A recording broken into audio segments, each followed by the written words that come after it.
자, 여기 점이 있습니다. 몇 개죠? 네, 3개예요. 자, 점이 또 생겼어요. 몇 개죠? 네, 6개입니다. 자, 점이 더 많이 생겼어요. 이번에는 세는데 시간이 좀 걸리겠죠? 자, 대부분의 사람들은 이 점 3개를 세는데 시간이 오래 걸리지 않아요. 그리고 이것도 오래 걸리지 않아요. 세지 않고 한눈에 봐도 알거든요. 그런데 이렇게 점이 많아지면 이제야 셉니다. 우리 학습장애 아이들은 점이 3개일 때도 6개일 때도 점이 아주 많을 때 우리가 세는 것처럼 그렇게 매번 세야 해서 수학 계산이 굉장히 느리고 피곤하게 느껴집니다. 자, 매번 그렇게 모든 것을 세야만 하고 자동화가 되지 않는다면 우리 수학장애를 가진 학생들은 이런 기분이라고 해요. 자, 당신의 머리카락은 몇 개입니까? 여러분 머리카락 몇 개인지 아세요? 물론 세면은 다 셀 수 있겠지만 우리는 딱 보고서는 알 수가 없어요. 또 축구장의 잔디잎은 몇 개입니까? 다 셀 수는 있겠죠. 하지만 우리가 그게 너무 복잡하고 어려워서 세고 싶지 않아요. 자, 우리는 아주 큰 숫자에 대해서 이렇게 느끼지만 수학장애를 가진 학생들은 아주 작은 숫자에 대해서도 이렇게 어렵고 막막하게 느껴질 수가 있습니다. 자, 수학장애의 특징 한번 정리해 드릴게요.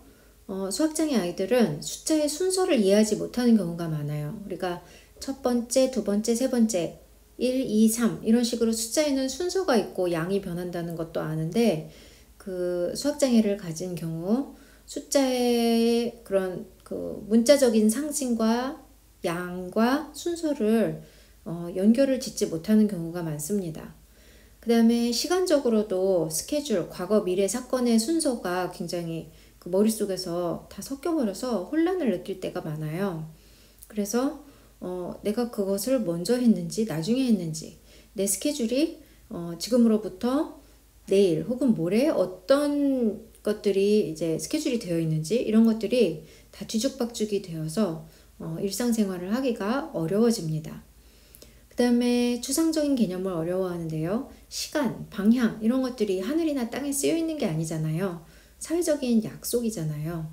이런 것들을 굉장히 어려워할 수가 있고요. 그 다음에 시간 약속을 못 지키고 늦는 경우가 많아요.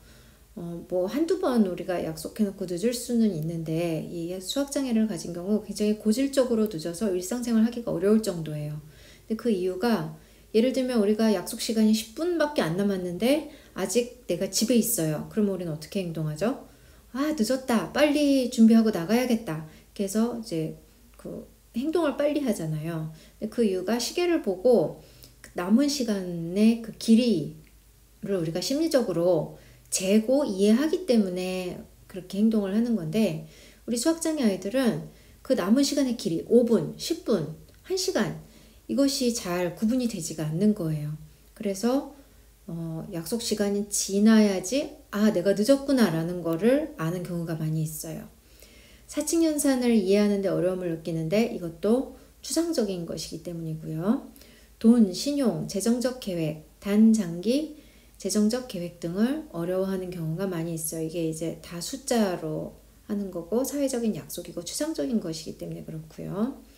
그 다음에 이것은 수학장애뿐만 아니라 많은 학습장애 아이들 갖고 있는 특징인데 우월한 손이 없어요. 오른손잡이거나 왼손잡이거나 그 책에도 나온 것처럼 제가 어느 쪽 손을 써야 하는지도 계속 헷갈리는 거예요. 그 다음에 길을 자주 잃고 물건을 잃어버리는 경우가 많은데 특히 ADHD까지 같이 갖고 있는 아이들은 자기 물건을 잃어버리는데 자기 물건을 어디에 뒀는지 주의를 주지 않아서 그런 거예요. 그 다음에 큰 그림을 보지 못하고 그러니까 숲을 보지 못하고 그 나무 한 그루밖에 보지 못하는 경우가 있습니다. 그 말은 뭐냐 하면 예를 들면 우리가 집을 청소해야 돼요. 그러면은 이 집 전체를 청소를 해야 되는데 내가 가진 시간은 3시간이에요.